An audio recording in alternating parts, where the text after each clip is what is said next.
Meteorologists tell people about changes in the weather, but how do the animals know?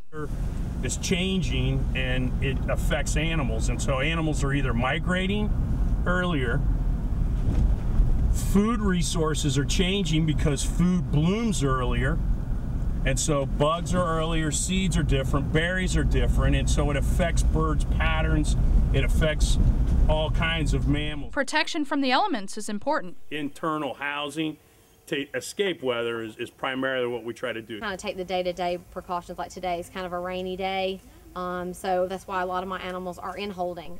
There are special procedures for severe weather like tornadoes and hurricanes. With guys like this, we have specific holding stalls for them, actually what we're in right now, so that they have shelter, they have cover, and then they can seek that. Large hoof stock, things like that, we're going to actually leave them where they are. Leave them in their space so that they don't feel confined, and we don't have to worry about them running into anything, stuff like that. So you just give them their space, leave them in their normal enclosure, because that's where they're going to be most comfortable. Like humans, animals adapt to different climates and changing weather patterns. They're fairly resilient at dealing with temperature extremes. It's kind of funny.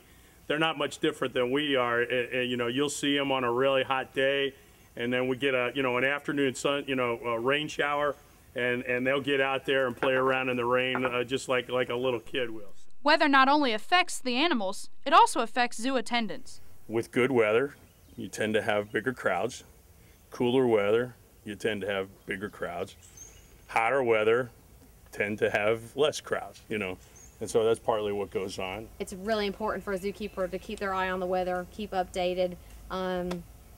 This way we can make the best decisions that we can for our animals. For more information on how weather affects animals at Cheehaw and other zoos, stay logged on to mysouthwestga.com. With this week's Go Green, Carrie Capello, Fox 31 News.